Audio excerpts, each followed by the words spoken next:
कुंज बिहारी।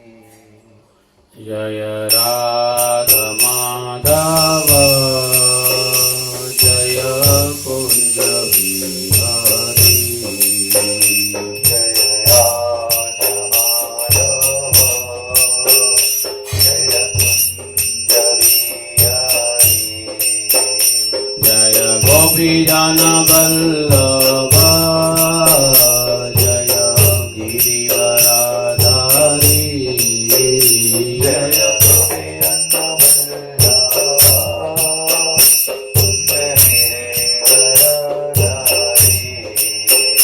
जय गोपी जन वल्लभ जय गिरिवरधारी। जय गोपी जन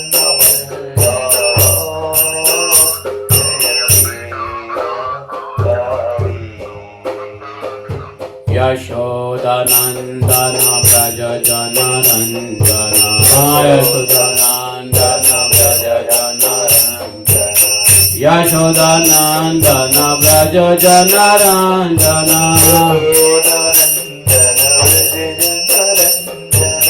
यशोदानंदन व्रज जन रंजन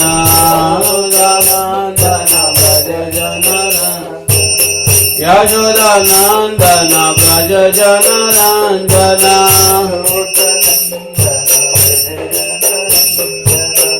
यमुना तीरा वनचारी यमुना तीरा वनचारी यमुना तीरा वनचारी यमुना तीरा वनचारी। जय राधा माधव जय कुंज बिहारी। जय राधा माधव जय कुंज बिहारी। हरे कृष्णा कृष्ण कृष्ण हरे हरे हरे राम राम राम हरे हरे। हरे कृष्णा कृष्ण कृष्ण हरे हरे हरे राम राम हरे हरे। हरे कृष्णा कृष्ण कृष्ण हरे हरे हरे राम राम राम हरे हरे। हरे कृष्णा कृष्ण कृष्ण हरे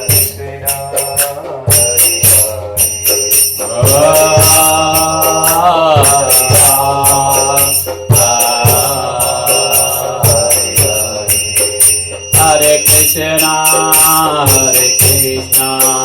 कृष्ण कृष्ण हरे हरे हरे राम राम राम हरे हरे।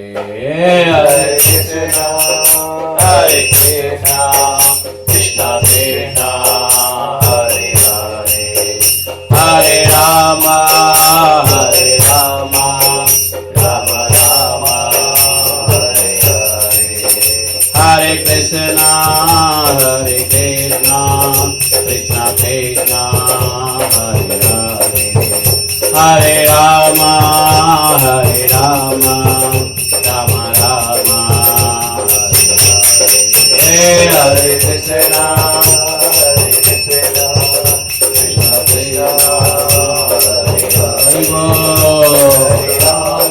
हरे राम राम हरे हरे।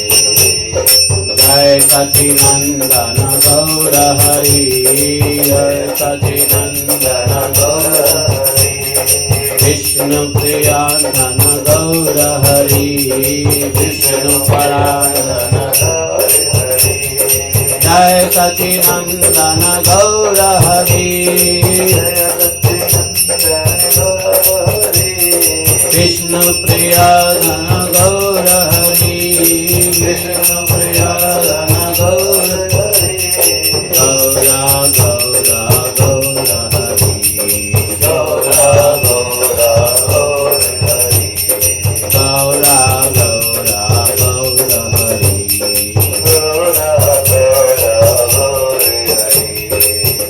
निताय गौरांग निताय गौरांग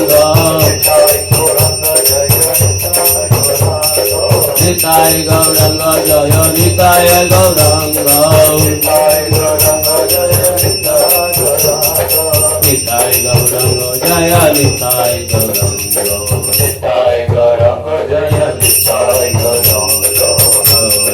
गौरा गौरा हरि गौरा गौरा गौरा हरि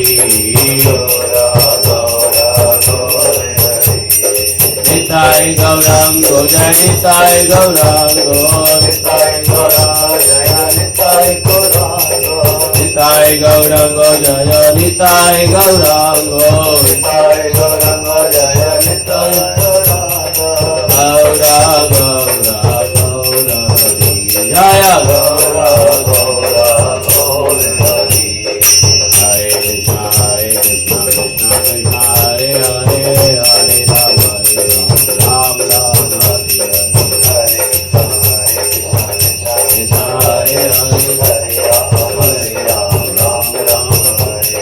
हरे कृष्ण कृष्ण कृष्ण हरे हरे हरे राम राम राम हरे हरे कृष्ण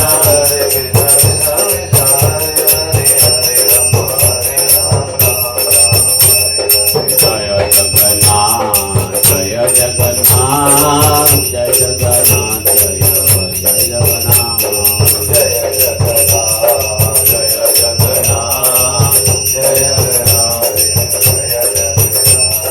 जय जगन्नाथ जय जगन्नाथ जय बलदेवा जय सुभद्रा जय जगन्नाथ जय जगन्नाथ जय बलदेवा जय जय जगन्नाथ जय जय बलदेव जय बलदेव जय जय सुभद्रा जय जगन्नाथ जय जय बलदेव जय बलदेव जय जय सुभद्रा जय जगन्नाथ स्वामी नयन पथगामी नयन पथगामी नवातु मे जगन्नाथ स्वामी नयन पथगामी नयन हरे कृष्ण कृष्ण कृष्ण हरे हरे हरे राम राम राम हरे हरे हरे कृष्ण कृष्ण कृष्ण हरे हरे राम राम हरे हरे हरे कृष्ण कृष्ण कृष्ण हरे हरे हरे राम राम राम हरे हरे हरे कृष्ण कृष्ण कृष्ण हरे हरे राम राम राम गिरि गोवर्धन जय गिरि गोवर्धन राधा कुंड श्याम कुंड गिरि गोवर्धन गिरि गोवर्धन जय गिरि गोवर्धन राधा कुंड श्याम कुंड जय गिरि गोवर्धन जय गिरि गोवर्धन राधा कुंड श्याम कुंड गिरि गोवर्धन गिरि गोवर्धन जय गिरि गोवर्धन राधा कुंड श्याम कुंड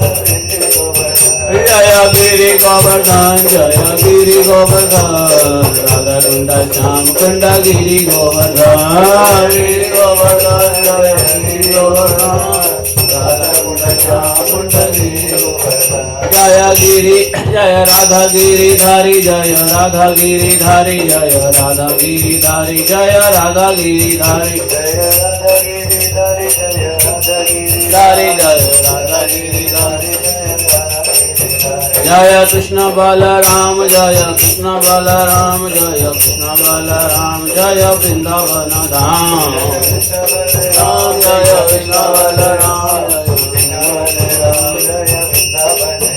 जय बरसाना धाम जय बरसाना धाम बरसाना धाम जय बरसाना धाम जय बरसाना धाम जय बरसाना धाम बरसाना धाम जय ललिता विशाखा जय राधे श्याम ललिता विशाखा जय राधे श्याम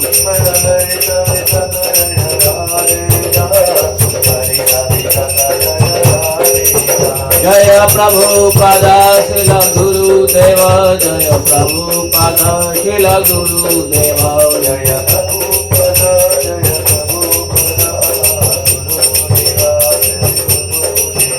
जय जय प्रभुपाद प्रभुपाद प्रभुपाद जय जय प्रभुपाद जय जय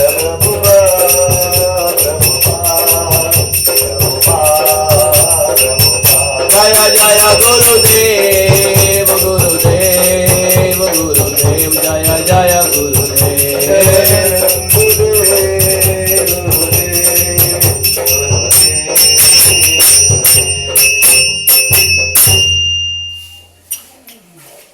प्रभुपाद की जय ग्रंथाश्रम भागवतम की जय ओम नमो भगवते वासुदेवाय ओम नमो भगवते वासुदेवाय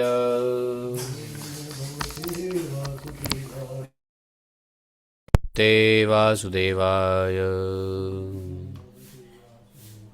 ओम नमो भगवते वासुदेवाय नारायणं नमस्कृत्यं नरं चैव नरोत्तमं देवीं सरस्वतीं व्यासं ततो जयमुदीरये नष्टप्रायस्वभद्रेषु नित्यं भागवत सेवया भगवते उत्तम श्लोके भक्तिर्भवति नैष्ठिकी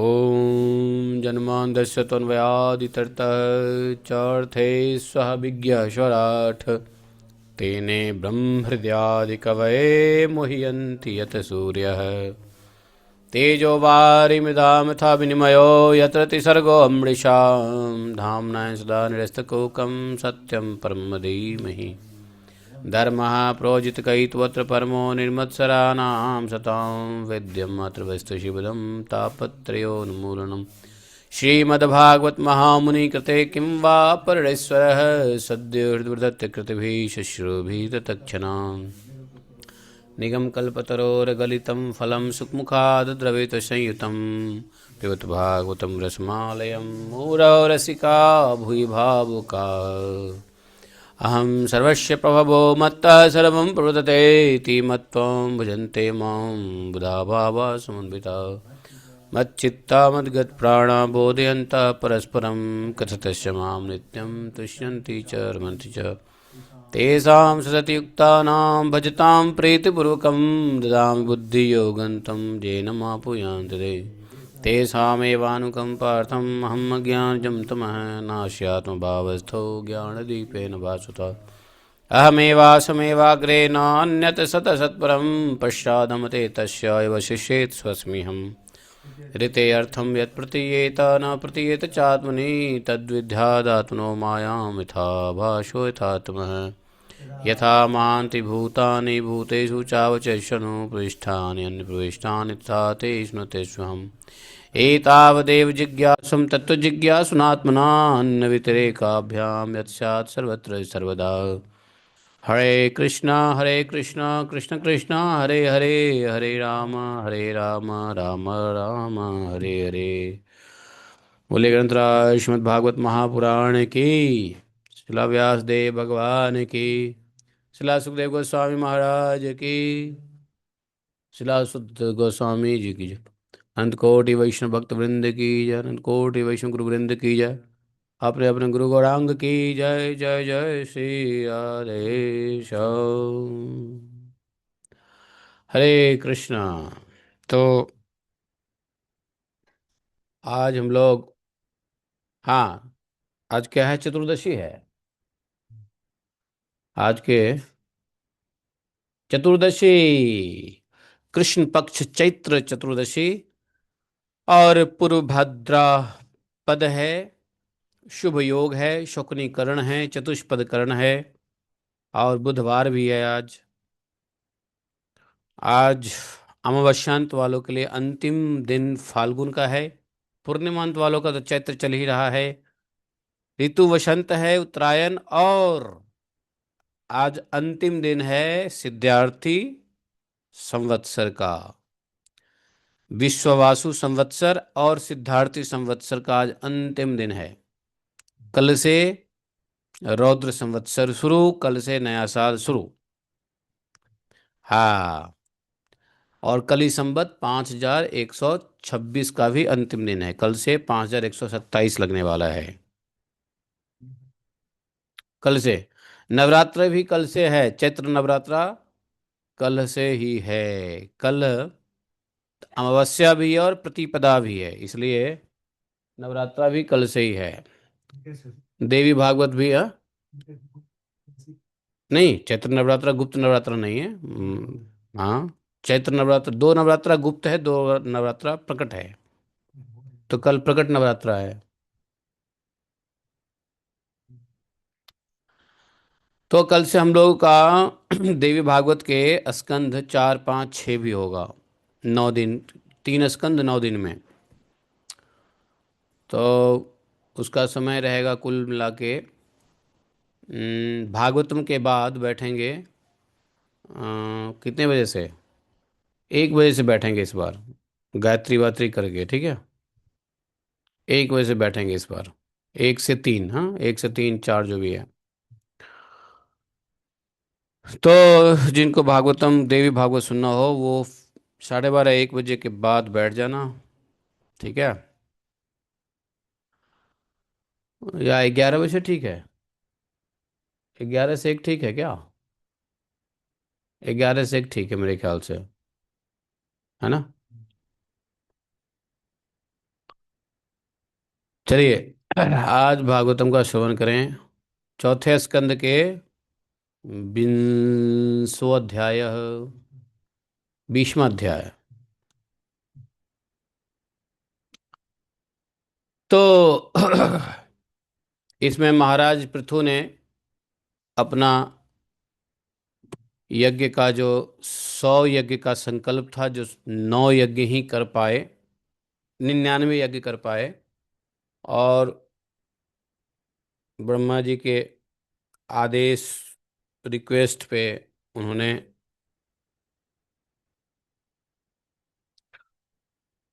लेकिन अब वैसे तो संकल्प पूरा होने के बाद भगवान आते हैं, लेकिन यहाँ संकल्प पूरा नहीं हुआ।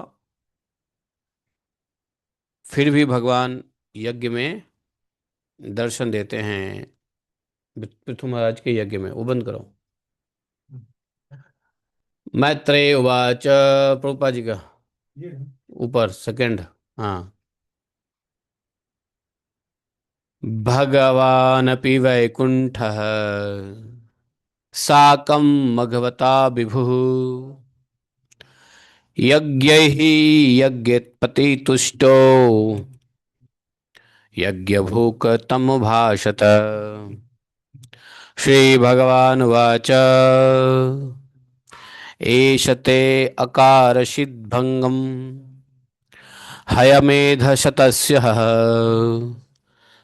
क्षमापयत आत्मानं मनुष्य क्षन्तुम् अर्हसि।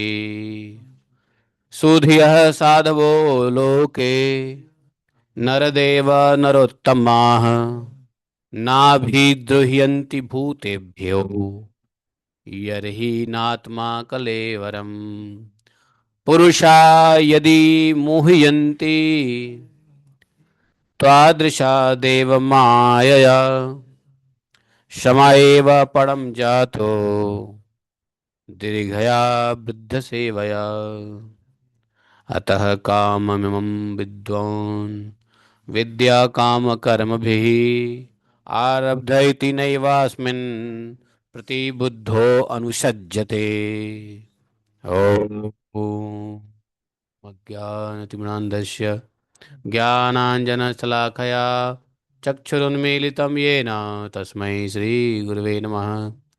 श्रीचैतन्यमनोभीष्टं स्थापितं येन भूतले स्वयं रूप कदा मह्यं ददाति स्वपदान्तिकम्।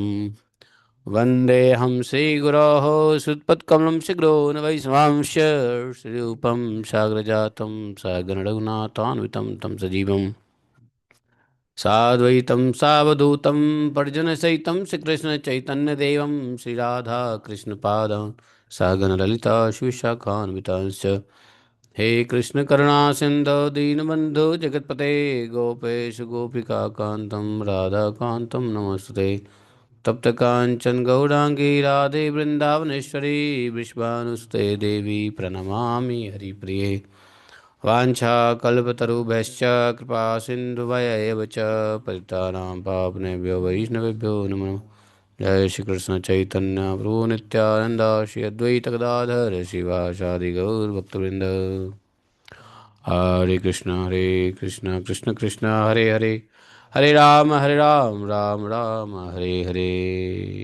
बोलिए ग्रंथ श्रीमद् भागवतम की जय। तो हम लोग आज मैत्रेय जी की कथा आगे सुनते हैं। मैत्रेय जी ने कहा, विदुर जी, महाराज पृथु के 99 यज्ञों से यज्ञ भोक्ता यज्ञेश्वर भगवान यज्ञेश्वर भगवान विष्णु को भी बड़ा संतोष हुआ है। उन्होंने इंद्र के सहित उपस्थित होकर उनसे कहा, इंद्र भी साथ में आए। भगवान ने कहा, राजन, इंद्र ने तुम्हारे 100 अश्वमेध यज्ञ पूर्ण करने के संकल्प में विघ्न डाला है, इसलिए अब इंद्र क्षमा चाहते हैं, तुम इन्हें क्षमा कर दो। हे नरदेव, जो श्रेष्ठ मानव साधु और सद्बुद्धि संपन्न होते हैं, जो साधु होते हैं और जो सद्बुद्धि संपन्न होते हैं, श्रेष्ठ मानव, वे दूसरे जीवों से द्रोह नहीं करते, क्योंकि यह शरीर ही आत्मा नहीं है। आत्मा शरीर से भिन्न है। पुरुषा यदि मुह्यंती, भगवान बोले, पुरुषा यदि मुह्यंती त्वादिशा देव मायया, यदि तुम जैसे लोग भी मेरी माया से मोहित हो जाएं, तो समझना चाहिए कि बहुत दिनों तक की हुई ज्ञान जनों की सेवा से केवल श्रम ही हाथ लगा, अर्थात केवल परिश्रम ही लगा, सिर्फ मेहनत हुआ, कुछ फायदा नहीं हुआ।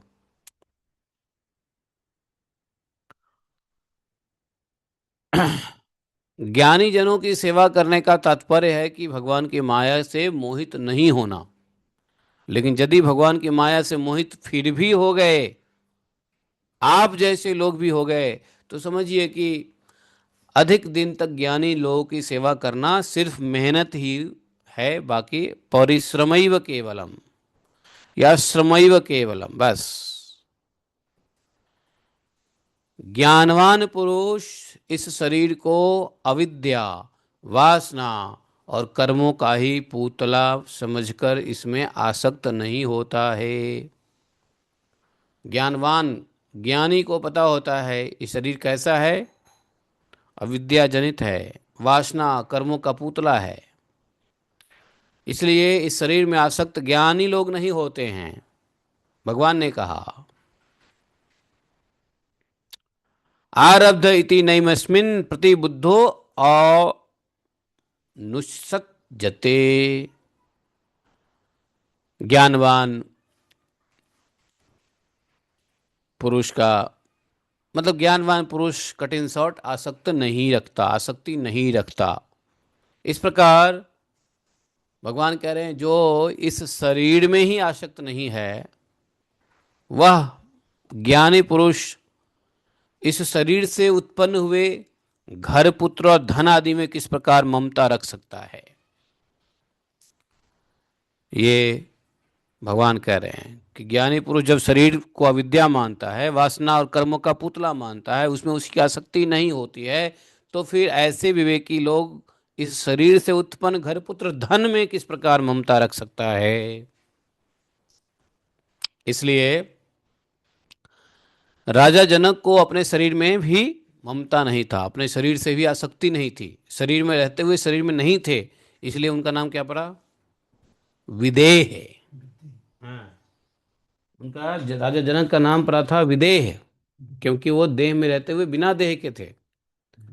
हाँ, विदेह, इसलिए उनकी पुत्री का नाम, सीता का नाम क्या पड़ा? वैदेही। तो विदेह थे, विदेह, विदेह का मतलब उनके शरीर में आसक्ति नहीं थी।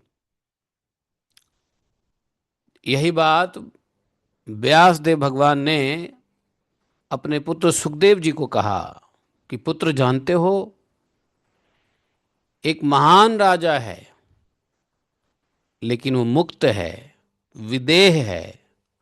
राजा है लेकिन विदेह है, मुक्त है। तो यही बात हजम नहीं हुआ था सुखदेव महाराज को। बोले ऐसे कैसे हो सकता है, राजा मुक्त कैसे हो सकता है, राजा तो आसक्त होता है, राजा विदेह कैसे हो सकता है, बल्कि राजाओं को तो हम नहीं मानते। बोले नहीं मानते, जाके देख लो। तो उन्होंने जनकपुर मिथिला का एड्रेस दे दिया। बोला कि जाओ वहाँ देखो, तुम समझ जाओगे कि वो विदेह कैसे हैं, राजा होते हुए भी विदेह कैसे हैं। सुखदेव जी गए हैं कहाँ? मिथिला। और वहाँ जा कर के उन्होंने महाराज जनक से मिले हैं, और महाराज जनक ने जो उनको अपने विदेह का गूढ़ रहस्य समझाया है, तो तब जाकर के सुखदेव महाराज को समझ में आई बात, संतुष्ट होकर लौटे। तो ये बोले कि ये जो, जब शरीर में ही जिसकी आसक्ति नहीं है, वो घर पुत्र धन आदि में किस प्रकार ममता रख सकता है। तो बोले ये आत्मा जो है शरीर से भिन्न है। कैसे? बोले कि आत्मा एक ही है, शरीर एक नहीं है, शरीर अनेक हैं। आत्मा शुद्ध है, शरीर अशुद्ध है। आत्मा स्वयं प्रकाश है, लेकिन शरीर हम्म, दूसरे के प्रकाश से शरीर दिखता है, स्वयं प्रकाश नहीं है शरीर। आत्मा निर्गुण है, शरीर गुणमयी है, बल्कि तमोगुणी है, उसके अंदर और भी गुण हैं। आत्मा गुणों का आश्रय स्थान है, लेकिन शरीर गुणमयी है। आत्मा सर्वव्यापक है, शरीर एक जगह ही रहता है। आत्मा का कोई आवरण नहीं होता, लेकिन शरीर के कई आवरण होते हैं। आत्मा सबका साक्षी होता है, शरीर साक्ष्य है। सब कुछ आत्मा से रहित है, लेकिन शरीर सबके सहित है। आत्मा रहित है, शरीर सहित है, इसलिए आत्मा और शरीर के बीच अंतर बताया है 7वें श्लोक में। एक शुद्ध स्वयं ज्योति निर्गुणो असौ गुणाश्रय, सर्वगणो सर्वगो अनावृत साक्षी निरात्मा आत्मा आत्मनः परः। भगवान ने कहा, जो व्यक्ति इस देह स्थित आत्मा को, देह में स्थित आत्मा को इस प्रकार शरीर से अलग जानता है या जान लेता है, वह प्रकृति से संबंध रखते हुए भी उसके गुणों से लिप्त नहीं होता, क्योंकि उसकी स्थिति मुझ परमात्मा में रहती है।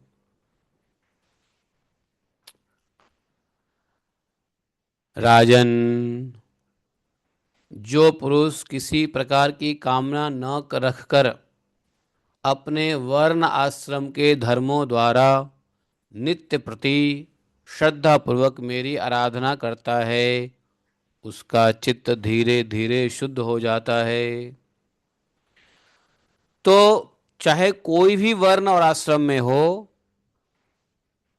अपने अपने वर्ण आश्रम के धर्म के मुताबिक क्या करना चाहिए? नित्य प्रति श्रद्धा पूर्वक भगवान की आराधना करनी चाहिए। नित्यम भागवत सेवया।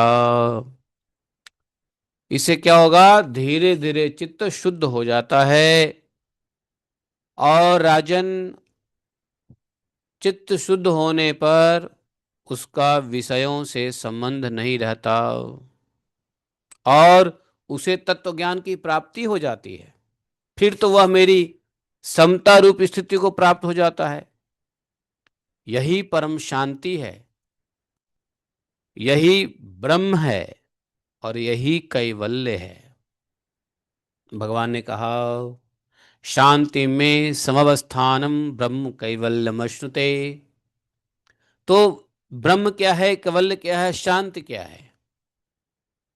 जब चित्त शुद्ध हो जाए। कैसे चित्त शुद्ध होगा?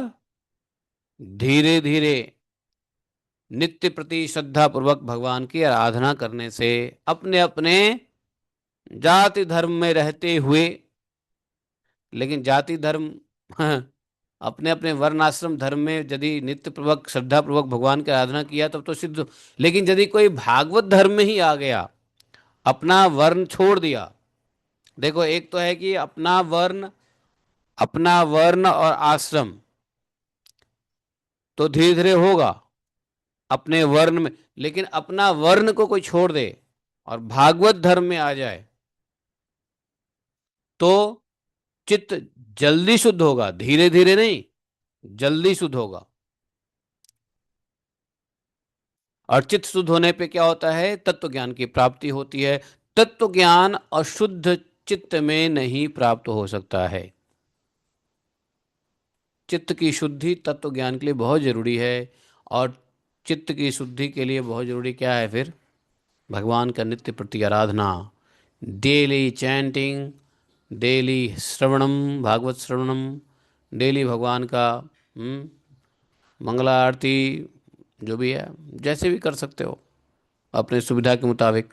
भगवान की आराधना, आराधना में कुछ भी हो सकता है, आराधना में सब कुछ हो सकता है। चैंटिंग से लेके, अध्ययन से लेके, स्वाध्याय से लेके, विग्रह पूजा, सेवा, ये सब, हाँ, भगवान के लिए प्रसाद बनाना, ये सब सब आता है आराधना में ही। आरती करना, उत्थापन, शयन, मंगला इत्यादि इत्यादि। तो ये सब आराधना है, डेली करना पड़ेगा नित्य प्रति। जल्दी चित्त शुद्ध होगा भागवत धर्म में और तत्व ज्ञान की प्राप्ति होगी। और तत्व ज्ञान की प्राप्ति होने के बाद ही असल में शांति की प्राप्ति होती है। ब्रह्म और कैवल्य इसी को कहते हैं।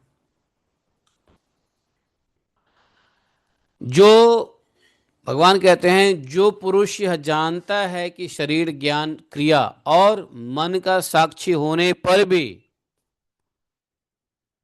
आत्मा निर्लिप्त नहीं रहता,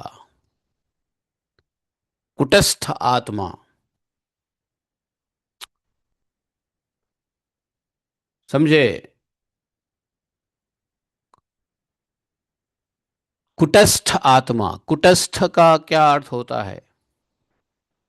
हैं? कुटस्थ आत्मा कहते हैं ना, कुटस्थ का क्या अर्थ होता है? हम्म कुटस्थ कहते हैं कूट अस्थ। अस्थ मतलब रहने वाला, स्थित रहने वाला। कूट, कूट का मतलब होता है क्या? निहाय। निहाय जानते हो क्या होता है? निहाय होता है, जैसे गांव में नहीं रहे हो, जो लोग गांव में नहीं रहेगा उसको नहीं पता होगा निहाई क्या होता है। निहाई होता है जैसे लोहार लोग होते हैं, लोहार लोग या सुनार लोग। लोहार और सुनार लोग किसी चीज को रख के, किसी के ऊपर, किसी, जैसे सोना को या लोहा को किसी चीज के ऊपर रख के ठोकते हैं ना, जो हिलता डुलता नहीं है। तो जो हिले डुले ना, उसके ऊपर रख के ठोकते हैं। जैसे लोहार, हाँ, गलाते हैं, कुछ गलाने के बाद ठोकते हैं ना, तो ठोक किस पे ठोकेगा वो? तो किसी किसी लोहे की वस्तु पे ठोकता है ना, उसी को निहाई कहते हैं। अर्थात वो उसको कूट भी कहते हैं, वो हिलता नहीं है। हाँ, नीचे लगा रहता है, वो हिलता नहीं है। उसी के ऊपर कुछ भी करना हुआ उसी के ऊपर कूटेगा, उसी को, है ना। हम्म। तो उसको कूट कहते हैं, कुटस्थ। तो आत्मा भी शरीर में इसी प्रकार हिलता डुलता नहीं है, एकदम एक समान स्थित रहता है। कुटस्थ आत्मा बताया। तो कुटस्थ आत्मा को इस शरीर से भिन्न जाना जाता है।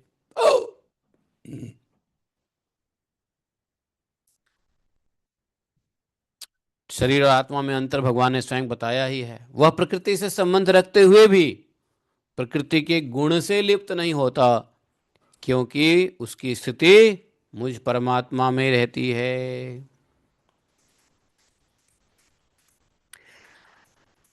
तो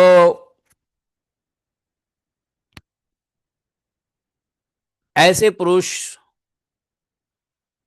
इस देह में स्थित आत्मा को इस प्रकार शरीर से भिन्न जानता है, और प्रकृति से संबंध रखते हुए भी गुणों से लिप्त नहीं होता, क्योंकि वो ब्रह्म में लीन रहता है, परमात्मा में चित्त लगाए रखता है। उसकी स्थिति भगवान में रहती है, परमात्मा में रहती है। अच्छा, भगवान बोले राजन, जो पुरुष किसी प्रकार की कामना न रखकर अपने वर्णाश्रम के धर्मों द्वारा नित्य प्रति श्रद्धा पूर्वक मेरी आराधना करता है। अरे हाँ, दोबारा इस बात को भगवान ने बताया है 9वें श्लोक में। भजते सनकैस्तच्च मनोराजन प्रसीदति। दोबारा से इस बात को मेंशन कर रहे हैं भगवान कि जो वर्ण आश्रम धर्मों के द्वारा नित्य प्रति श्रद्धा पूर्वक मेरी आराधना करता है, उसका चित्त धीरे धीरे शुद्ध हो जाता है। चित्त शुद्ध हो जाने पर उसका विषयों से संबंध नहीं रहता।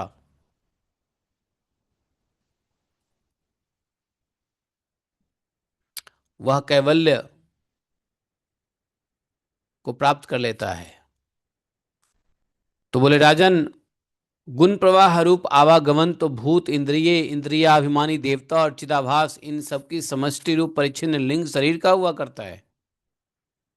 ये गुण प्रवाह रूप आवागमन, ये तो सिर्फ लिंग शरीर का हुआ करता है। अच्छा, ये लिंग शरीर का समष्टि रूप क्या है? शरीर का समष्टि रूप क्या है? तो 10वें 11 देखो 12वें श्लोक में मेरे ख्याल से बताया इस बात को। 12वें श्लोक में बताया, बहुत अच्छा श्लोक है, देख रहा हूँ। भिन्नस्य लिंगस्य गुण प्रवाहो द्रव्य क्रिया कारक चेत आत्मनः दृष्टासु संपत्सु विपत्सु सुरयो न विक्रियन्ते मयि बद्ध सौहृदाः। तो ये जो भूत, भूत मतलब पंचमहाभूत, भूत, इंद्रिय और इंद्रियाभिमानी देवता और चिदाभास, इस सब का जो समष्टि रूप है वही लिंग शरीर हुआ करता है। तो इसका सर्वसाक्षी आत्मा से इस लिंग शरीर का कोई संबंध नहीं है। तो जो मुझ में अनुराग करता है, भगवान ने कहा, जो मुझ में अनुराग कर रखने वाला बुद्धिमान भक्त पुरुष संपत्ति और विपत्ति, संपत्ति और विपत्ति प्राप्त होने पर न तो खुश होता है न ही शोक करता है। संपत्ति मिलने पे न तो हर्ष होता है, न ही विपत्ति मिलने पे उसको शोक होता है। किसको नहीं होता है संपत्ति विपत्ति में? बोले कि जो, जिसका दृढ़ अनुराग मुझ में है लगा हुआ, मेरे में जिसका दृढ़ अनुराग है, तो ऐसे को संपत्ति हो या विपत्ति प्राप्त हो, न खुशी होती है न गम। हम्म। ऐसा नहीं कभी खुशी कभी गम, कभी खुशी कभी गम नहीं, न खुशी न गम ऐसा। कभी खुशी कभी गम, ये तो बेवकूफ लोगों का काम है। कभी न खुशी कभी न गम, ऐसा भगवान ने बताया है। तो ऐसा तब होने वाला है जब क्या होगा, मयि बद्ध सौहृदा न विक्रियन्ते मयि बद्ध सौहृदा। अच्छा जी, भगवान ने कहा पृथु महाराज को, हे पृथु, आप उत्तम मध्यम अधम पुरुषों में समान भाव रखकर सुख दुख को भी एक साथ समझो और मन और इंद्रियों को जीतकर मेरे ही द्वारा जुटाए हुए मंत्री आदि समस्त राजकीय पुरुषों की सहायता से संपूर्ण लोकों की रक्षा करो। राजा कल्याण प्रजा पालन में ही, राजा का कल्याण प्रजा पालन में ही है। राजा का कल्याण किधर है? प्रजा के पालन में। और यदि राजा प्रजा का पालन नहीं किया, वो कल्याण कभी नहीं उसका होने वाला है, उल्टा नरक में जाने वाला है। इससे उसे परलोक में प्रजा के पुण्य का 6ठा भाग मिलता है। जब जब राजा प्रजा का कल्याण करता है तो जो प्रजा लोग पूजा पाठ करते हैं, भक्ति भजन करते हैं, उसका 6ठा पुण्य किसको मिल जाता है? राजा को मिलता है। और इसके विपरीत जो राजा प्रजा की रक्षा तो नहीं करता, सिर्फ लूटता है, टैक्स वसूल करता है, तो उसका सारा पुण्य तो प्रजा छीन लेती है और बदले में उसे प्रजा के पाप का भागी बनना पड़ता है। तो जो राजा सेवा करे प्रजा की, जनता का कल्याण करे, तो उन जनता के पुण्य उसको मिलता है। और जो राजा इसका उल्टा करे, हैं, रक्षा तो करेगा नहीं, ऊपर से टैक्स वसूलेगा, चोरी करेगा, वो प्रजा की क्या करेगा? पाप को छीन लेगा, प्रजा राजा के पुण्य को ले लेगा। हाँ, ऐसा विचार करके यदि तुम श्रेष्ठ ब्राह्मणों की सम्मति और पूर्व परंपरा से प्राप्त हुए धर्म को मुख्यतः अपना मान लो और कहीं भी आसक्त न होकर इस पृथ्वी का न्यायपूर्वक पालन करते रहो, तो सब लोग तुमसे प्रेम करेंगे और कुछ ही दिनों में तुम्हें घर बैठे ही सनक आदि सिद्धों के दर्शन होंगे। राजन, तुम्हारे गुणों ने और स्वभाव ने मुझको वश में कर लिया है, अतः आपको जो इच्छा हो मुझसे वर मांग लो। उन क्षमा आदि गुणों से रहित यज्ञ तप अथवा यज्ञों के योग के द्वारा मुझको पाना सरल नहीं है। यज्ञ कर लो, तप कर लो, योग कर लो, कुछ भी कर लो, भगवान को पाना सरल नहीं है। भगवान कह रहे हैं मैं तो उन्हीं के हृदय में रहता हूँ जिनके चित्त में समता रहती है। समता, जिसके चित्त में समता रहती है। समता का मतलब क्या हो गया? योगेन वा यत समचित्तवर्ती। समता मतलब जिसका चित्त सम है, समचित्तवर्ती। तो भगवान कहते हैं मैं समचित्तवर्ती के हैं, समान, सबके प्रति समान चित्त, किसी के प्रति हृदय में चित्त में द्वेष, किसी के प्रति चित्त में प्रेम, ऐसा नहीं, समान चित्त जिसका है उसके हृदय में मैं रहता हूँ। यह बात भगवान बोले पृथु महाराज को। मैत्रेय जी कहते हैं विदुर जी, स इत्थम लोक गुरुणा विश्वक्सेनेन विश्वजित अनुशासित आदेशम शीर्षा जगृहे हरे। क्या किया पृथु महाराज ने? भगवान श्री हरि भगवान के कहने पर उनके आज्ञा का, भगवान की आज्ञा का शिरोधार्य किया पृथु महाराज ने। और देवराज इंद्र अपने कर्म से लज्जित होकर उनके चरणों में गिरना ही चाहते थे। इंद्र अपने किए हुए कर्मों से लज्जित होकर उनके चरणों में गिरना ही चाहते थे। किनके चरणों में? पृथु जी के चरणों में। राजा ने उन्हें प्रेम पूर्वक हृदय से लगा लिया और अपने मन का मनोमालिन्य निकाल दिया। मन में जो मलिनता आ जाती है ना, उसको क्या बोलते हैं? मनोमालिन्य को, मन के मलिनता को अंग्रेजी में क्या कहते हैं? मेलाइसिस ऑफ माइंड। अंग्रेजी देखो कितना सिमिलर लैंग्वेज है, मेलाइसिस ऑफ माइंड। तो माइंड की जो मेलाइसिस है उसको निकाल दिया पृथु महाराज ने, और देवराज इंद्र को गले लगाया। हम्म फिर भगवान का पूजा किया पृथु महाराज ने, और भगवान के चरण कमल पकड़ लिए हैं, भक्ति भाव में निमग्न हो गए। भगवान वहां से जाना चाहते थे, लेकिन पृथु के प्रति उनका वात्सल्य भाव था, उन्होंने उन्हें रोक लिया। वे अपने कमल दल के समान नेत्रों से उनकी ओर देखते ही रह गए। वे वहां से, भगवान जा नहीं सके, वहां से नहीं जा सके। और पृथु महाराज के नेत्र में भी जल भर आने के कारण न तो भगवान का दर्शन कर सके और न कंठ गदगद होने का कुछ बोल सके। अब आंसू इतने आ रहे हैं कि आंसू के धारा उसे सही से दिख भी नहीं रहा है, और गदगद इतना हो रहा है प्रेम आद्रेक से कि कुछ बोल भी नहीं पा रहे हैं।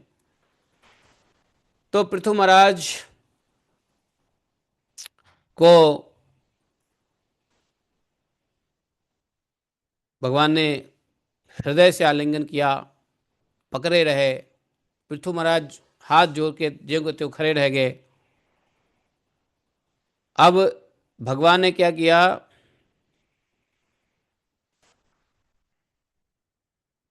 न पृथु जी हृदय से, मन से भगवान का आलिंगन कर रहे हैं और हाथ जोड़कर खड़े हैं। भगवान ने क्या किया, पृथु जी के अपने चरण कमलों से पृथु महाराज को स्पर्श किए खड़े थे। उनका जो अग्रभाग था, कराग्र भाग, हाथ गरुड़ जी के ऊंचे कंधे पर रखा हुआ था। अब महाराज पृथु के आंसू पोंछकर अतृप्त दृष्टि से उनकी ओर देखते हुए, भगवान की ओर देखते हुए पृथु जी ने कहा,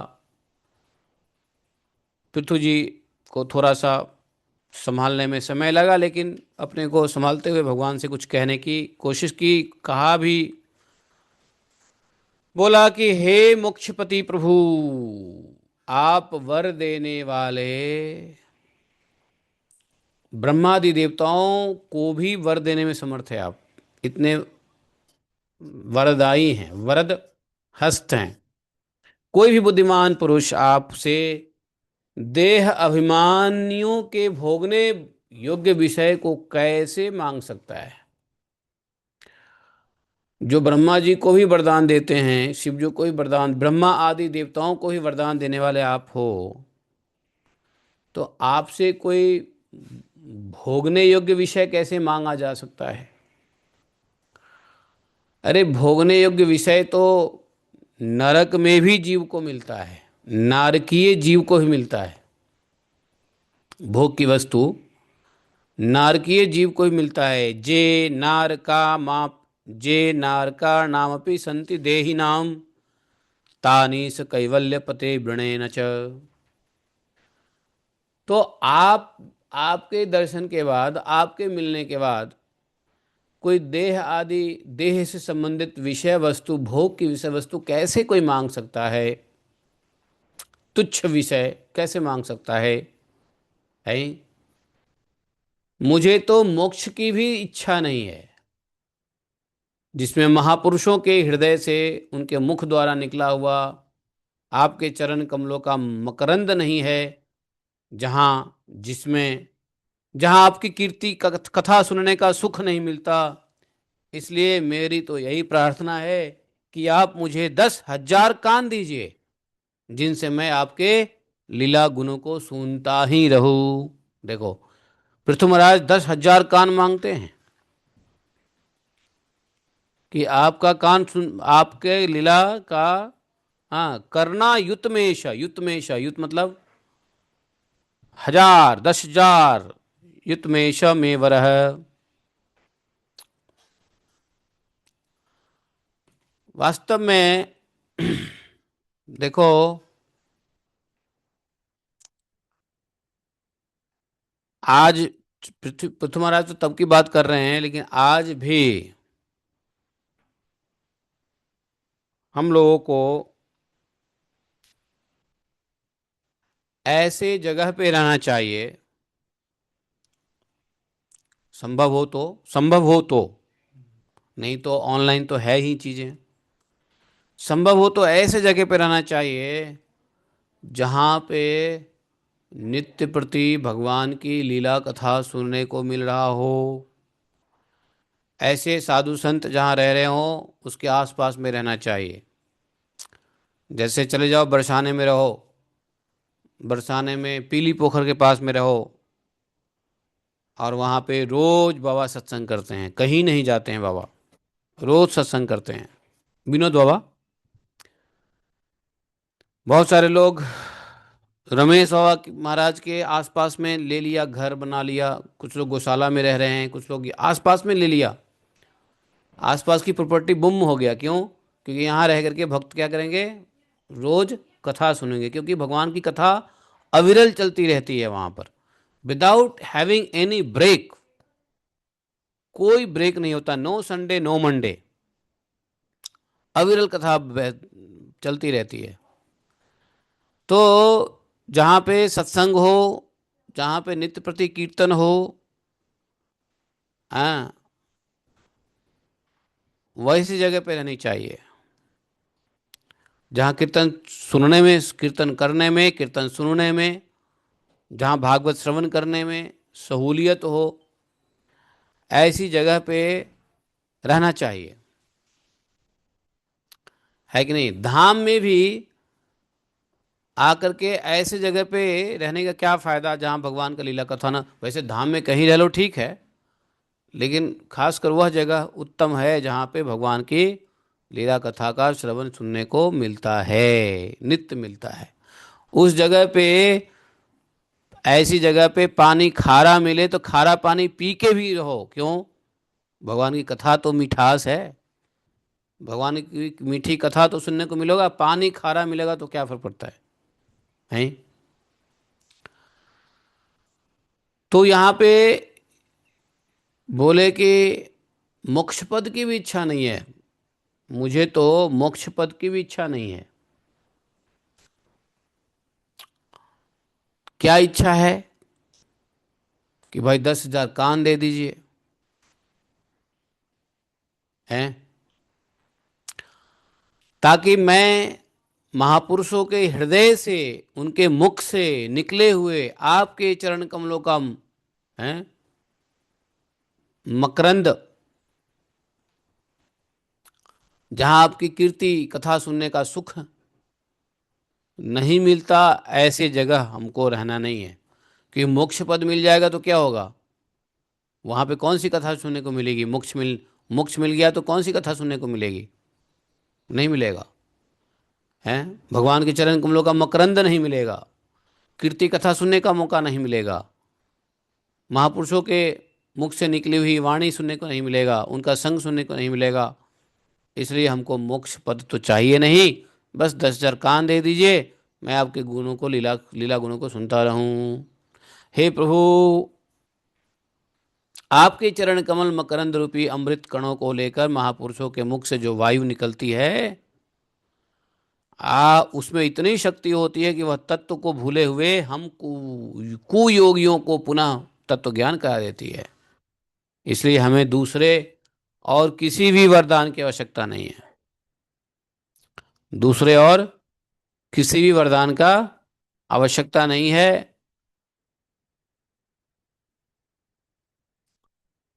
उत्तम कृत्य वाले हे प्रभु,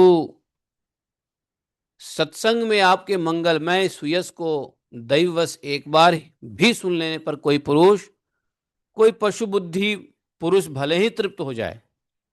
बोला कि जहाँ पे आपके मंगल में सुयस गायन का सत्संग होता है, और जो पुरुष उसको सुनने के बाद तृप्त हो जाए, वो पशु बुद्धि है। मतलब कथा सुनने में तृप्ति नहीं होनी चाहिए, तो बोले गुणग्राही उसे कैसे छोड़ सकता है? सब प्रकार के पुरुषार्थों की सिद्धि के लिए स्वयं लक्ष्मी जी भी आपके सुयस को सुनना चाहती है। जब लक्ष्मी भी आपके सुयस को सुनना चाहती है तो सभी, आपका सुयस क्या है? सभी प्रकार का सिद्धियों को प्राप्त कराने वाला है। यहां पे कहा है श्री यत प्रब्रव्रे गुण संग्रहया यथा भजे त्वाखिल पुरुषोत्तमं गुणालयं पद्म करेव लालसः अप्यायवयोरेकपति स्पृधो क्लिः न स्यात् कृत्वत्तचरणैः कतानयोः चरणैक तानयोः। अब लक्ष्मी जी के समान मैं भी, अब पृथु महाराज लक्ष्मी जी से थोड़ा सा कॉम्पिटिटनेस कर रहे हैं क्या, कि अब मैं लक्ष्मी जी के समान मैं भी अत्यंत उत्सुकता से आप सर्वगुण धाम पुरुषोत्तम की सेवा ही करना चाहता हूं। लक्ष्मी जैसी सेवा करती है वैसे ही मैं आपका सेवा करना चाहता हूं, किंतु ऐसा न हो कि एक ही पति की सेवा प्राप्त करने की होर होने के कारण आपके चरणों में ही मन को एकाग्र करने वाले हम दोनों में कलह छिड़ जाए। ये पृथ्वीराज कह रहे हैं कि मैं आपकी चरण की सेवा करना चाहता हूँ, लक्ष्मी भी कर चरण की सेवा कर रही है, तो अगर दोनों में यदि सेवा की होर लग जाए तो क्या होगा? दोनों मन आपकी चरणों की सेवा करने के चक्कर में हमारे और लक्ष्मी जी में कलह ना हो जाए। बोले कि जगत जननी लक्ष्मी जी के हृदय में मेरे प्रति क्या होगा? विरोध भाव होने की संभावना तो है ही, क्योंकि जिस आपके सेवा कार्य में उनका अनुराग है, उनका हृदय लगा हुआ है आपकी सेवा में, उसी के लिए मैं भी ललायित हूं। तो मेरे प्रति लक्ष्मी जी का हृदय में विरोध भाव तो होगा, किंतु आप दीनों पर दया करते हो, उनके तुच्छ कर्म को भी बहुत करके मानते हो, इसलिए मुझे आशा है कि हमारे झगड़े में भी आप मेरा ही पक्ष लेंगे। आप तो अपने स्वरूप में ही रमन करते हैं, आपको बोला लक्ष्मी जी से क्या लेना देना। देखो ये कैसी विलक्षण प्रार्थना कर रहे हैं पृथु महाराज कि भाई मैं भी आपकी सेवा करना चाहता हूं, लक्ष्मी सेवा कर रही है और उसके लिए भी वही सेवा है जो मैं चाहता हूं, तो दोनों का एक ही सेवा है, इसलिए हो सकता है मेरे लक्ष्मी में विरोध उत्पन्न हो जाए, और यदि हमारे और लक्ष्मी में लड़ाई हो जाए एक ही सेवा करने के चक्कर में, तो आप मेरा ही साथ देना। क्यों? लक्ष्मी से क्या लेने देना आपको? आप क्या हो? आप आत्मस्वरूप हो, अपने स्वरूप में ही रमन करने वाले हो, आपको लक्ष्मी से क्या लेना देना? तो बचा कौन? मैं, भक्त। तो इसलिए आप मेरा ही पक्ष लेंगे। और वास्तव में भगवान लक्ष्मी को पक्ष नहीं लेते हैं, भगवान भक्तों के पक्ष लेते हैं। लक्ष्मी को पूछते भी नहीं, भगवान पूछते नहीं है, वो सेवा करती रहती है, लेकिन भगवान का कुछ लेना देना नहीं है, क्योंकि भगवान आत्मस्वरूप में रमन करते रहते हैं। बोले इससे निष्काम महात्मा ज्ञान, इसी से जो निष्काम महात्मा है जिसको यह ज्ञान हो जाता है, क्या करता है? ऐसा ज्ञान हो जाने के बाद आपका ही भजन करता है। आप में माया के कार्य अहंकार आदि का सर्वथा अभाव है। हे भगवान, मुझे तो आपके चरण कमलों का निरंतर चिंतन करने के सिवा सत्पुरुषों का कोई और उद्देश्य दिखाई नहीं पड़ता। सत्पुरुषों का और कोई तो काम है ही नहीं आपके चरण कमल का निरंतर चिंतन करने के अलावा, और कोई प्रयोग अगर आपके चरण कमलों का निरंतर चिंतन करने के अलावा यदि कुछ और कर रहा है तो वह सत्पुरुष नहीं है। सत्पुरुष तो यही चाहेगा आपके ही चरण कमलों का निरंतर चिंतन, उसका और कोई पर्पस ही नहीं है। मैं भी बिना किसी इच्छा के पृथु महाराज कह रहे हैं, मैं भी बिना किसी इच्छा के आपका भजन करता हूँ। आपने जो मुझसे कहा है कि वर मांगो, तो मैं आपकी इस वाणी को तो मैं संसार में मोह लेने ऐसा समझता हूँ कि आप ऐसा कह करके मोह में डालने वाला ही, आपका ये कहना कि वर मांगो, तो ये संसार में मोह डालने वाला ही मानता हूं। क्यों? क्योंकि आपकी वेद रूपा वाणी भी तो जगत में जगत को बांध रखा है। यदि उस वेद वाणी रूप रस्सी से लोग बंधे ना होते तो वे मोहवश सकाम कर्म क्यों करते? ये सकाम कर्म तो छोड़ो, यहाँ तो कुकर्म हो रहा है। नहीं, कलयुग की ऐसी स्थिति हो रही है, कलयुग में जीवों की, कि कुकर्म हो रहा है। सकाम कर्म तो चलो ठीक है, वेद वाणी के मुताबिक जो कर्म होता है वो सकाम कर्म हो और वैदिक तरीके से हो, जो भगवान के ही, वेद वाणी क्या है? वेद रूपा वाणी भगवान की ही है, जो संसार को what to do what not to do में बांध के रखा है। और इस रस्सी से सब मोहबस सकाम कर्मी बंधे हुए होते हैं। इसलिए हे प्रभु, आपकी माया से ही मनुष्य अपने वास्तविक स्वरूप आपसे विमुख होकर अज्ञानवश नाना प्रकार की भौतिक इच्छा करता है, स्त्री पुत्र धन मकान दुकान इत्यादि इत्यादि। ये आप ही की माया से मनुष्य अपना वास्तविक रूप से अलग हो जाता है, अपना वास्तविक स्वरूप से विमुख हो जाता है।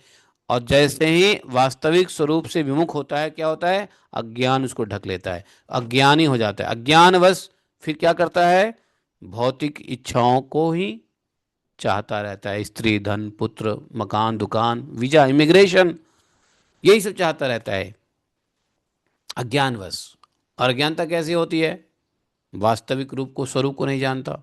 वास्तविक स्वरूप क्यों नहीं जानता जीव? माया, आप ही की माया से। तो फिर भी जिस प्रकार पिता पुत्र की प्रार्थना की अपेक्षा न रखकर अपने आप ही पुत्र का कल्याण करता है, पिता पुत्र की, कोई पुत्र प्रार्थना करेगा तो हम देंगे ऐसा नहीं होता ना, पिता पुत्र का कल्याण करता है बिना प्रार्थना किए हुए। उसी प्रकार आप भी हमारी इच्छा की अपेक्षा न करके हमारे हित के लिए स्वयं ही प्रयत्न करें। आप हमारी इच्छाओं को छोड़ें, हमारे लिए क्या अच्छा है, हमारे हित में क्या है, उसके लिए आप ही करें। आप वही करें हमारे लिए जो हमारे हित में है। आप हमारी इच्छा को छोड़िए। हम तो पता नहीं, आप हो सकता है आपके मोह में हम पता नहीं कौन सी उचित अनुचित इच्छा करते रहते हैं। नहीं, भगवान की मोह में नाना प्रकार की इच्छाएं करते रहते हैं। तो बोले कि आप हमारी इच्छा की छोड़ो, मेरे लिए जो अच्छा है, मेरे लिए जो हितकर है, बस उसको ही आप करें। हमने उस दिन कहा था ना, वो मैंने दिखाया था उसको, कहा माता जी आई है सच्ची, क्या माता जनानी माता जी आई है, जनानी जननी जननी जय श्री जननी माता जी। उस दिन दिखाया था ना कि मन किस प्रकार से नाना प्रकार की अच्छी बुरी इच्छाएं करता रहता है। तो अपनी इच्छाओं को क्या करें? वही प्रार्थना कर रहे हैं यहाँ पे, कौन? पृथु पृथु महाराज, कि आप हमारी इच्छा की अपेक्षा छोड़िए, आप हमारे लिए जो हित में है उसका ही सिर्फ प्रयत्न कीजिए। हम क्या हैं? मैत्रेय जी कहते हैं, आदिराज पृथु के इस प्रकार स्तुति करने पर सर्वसाक्षी श्री हरि ने उनसे कहा, ये सब प्रार्थना किया। फिर भगवान ने कहा कि राजन, तुम्हारी मुझ में भक्ति हो, बड़े सौभाग्य की बात है कि तुमने चित्त इस प्रकार मुझ में लगाया हुआ। ऐसा होने पर तो पुरुष सहज में ही मेरी उस माया को पार कर लेता है। जिसका चित्त भगवान में रहता है वो तो हमारी माया से क्या होता है? सहज में ही। भगवान ने कहा कि तुम्हारे चित्त इस प्रकार मुझ में लगा हुआ है, और चित्त मेरे में लगने वाले के लिए तो मेरी माया आसान है। गीता में भी कहा है ना, कौन सी गीता में श्लोक, क्या कौन सी श्लोक भगवान ने कहा है गीता में? यदि चित्त को मुझ में लगा लो तो मेरी माया से पार कर जाओगे। मत चित्ता मदगत प्राणा बोधयंता परस्परम, नहीं ऐसा भी है, लेकिन उसके अलावा और कौन से श्लोक है? हाँ, मत चित्ता मत, तो वो तो ठीक है। चित्त मेरे में लगा रहता है, मेरे ही बारे में बात करता रहता है, आपस में मिलता है तो मेरे बारे में गुणगान करता रहता है, वो तो ठीक है। हाँ, वो है देवी हेश गुणमया। देवी हेशा एषा, देवी ही एषा गुणमया, मम माया दुरत्यया मामेव जी प्रपद्यन्ते, मम माया तरंती ते, है ना। तो यही भगवान ने कह दिया यहाँ पे कि भाई आपकी चित्त मुझ में लग गई है, बस आप मेरी माया से तो ऐसे ही पार कर लोगे। कैसी माया? जिस माया को छोड़ना, जिसके बंधन से छूटना, माया के बंधन से छूटना अत्यंत कठिन है। हम्म। और अब तुम सावधानी से मेरी आज्ञा का पालन करते रहो। चलो ठीक है। जो पुरुष मेरी आज्ञा का पालन करता है उसका हमेशा मंगल होता है, सर्वत्र मंगल होता है। जो पुरुष मेरी आज्ञा का पालन करता है उसका हमेशा सर्वत्र सब जगह मंगल होता है कि नहीं? तो इस प्रकार से भगवान ने पृथु महाराज को कहा है। मैत्री जी कहते हैं, विदुर जी, इस प्रकार भगवान ने राजर्षि पृथु के सार गर्भित वचनों का आदर किया। फिर पृथु ने उनकी पूजा की और प्रभु उन पर बड़ी सब प्रकार से कृपा किए और वहाँ से चलने को तैयार हुए। महाराज पृथु ने वहाँ वहाँ जो देवता ऋषि पितर गंधर्व सिद्ध चारण का नाग किन्नर और पता नहीं कौन कौन अप्सरा मनुष्य पक्षी आदि अनेक प्रकार के वाणी एवं भगवान के पार्षद आए थे, हैं, उन सभी का भगवत बुद्धि से भाव भक्ति पूर्वक वाणी और धन के द्वारा, हैं, हाथ जोड़कर पूजन किया। और उसके इसके बाद वे सब अपने अपने स्थान को चले गए। भगवान भी राजा पृथ्वी एवं उनके पुरोहित का चित्त चुराते हुए अपने धाम को सिधारे और उसके बाद अपना स्वरूप दिखाकर अंतर ध्यान हुए। भगवान को नमस्कार करके राजा पृथु अपनी राजधानी में लौट आए। तो इस प्रकार से ये भगवान की स्तुति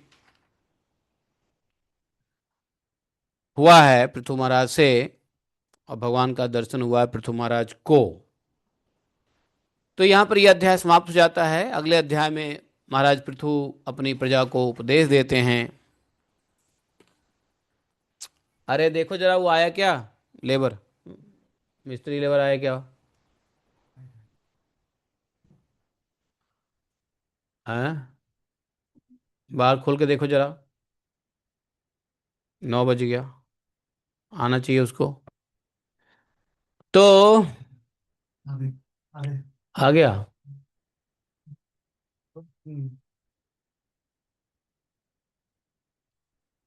अब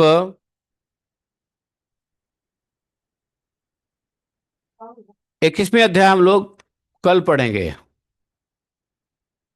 जो प्रजा को उपदेश देते हैं और शौनक आदि ऋषि का आगमन होता है, यह अध्याय हम लोग कल पढ़ेंगे। सनकादि का उपदेश और पृथु महाराज जो उपदेश देते हैं अपने प्रजा को, और फिर तपस्या में लीन होकर के भगवत धाम को पधार जाते हैं। ये अध्याय हम लोग कल पढ़ेंगे, ठीक है। बोले ग्रंथराज श्रीमद्भागवतम की जय। एकम शास्त्रम देव की पुत्र गीतम, एको देवो देव की पुत्र एव, एकम मंत्र शतस्नमानि यानि क्रमापि तस्य दिवस्य सेवा। त्वमेव माता च पिता त्वमेव त्वमेव बन्धुश्च सखा त्वमेव त्वमेव विद्या द्रविणं त्वमेव त्वमेव मम सर्वदेवदेवः। कृष्णाय वासुदेवाय हरे परमात्मने प्रणतक्लेशनाशाय गोविन्दाय नमो नमः। हे कृष्ण करुणा सिंधो दीनबंधो जगतपते गोपेश गोपिका कांतम राधा कांतम नमस्ते। तप्त कांचन गौरांगी राधे वृंदावनेश्वरी वृषभानुसुते देवी प्रणमामि हरिप्रिये। वाञ्छाकल्पतरुभ्यश्च कृपा सिन्धुभैव च पतितानां पापनेभ्यो वैष्णवेभ्यो नमो नमः। जय श्री कृष्ण चैतन्य प्रभु नित्यानंद श्री अद्वैत गदाधर श्रीवासादि गौर भक्तवृंदा। हरे कृष्णा कृष्ण कृष्ण हरे हरे, हरे राम राम राम हरे हरे। तो देखो यहाँ पे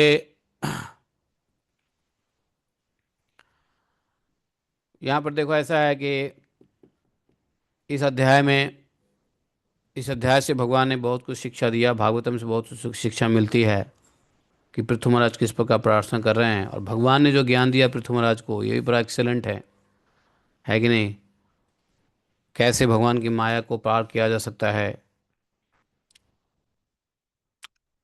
और किस प्रकार से जो है ना नित्य भागवत नित्य कथा श्रवण, भगवान की कथा का कितना ही महत्व है कि पृथु महाराज 10,000 कान मांग रहे हैं, हाँ, नित्य प्रति भागवत कथा श्रवण करने के लिए हैं।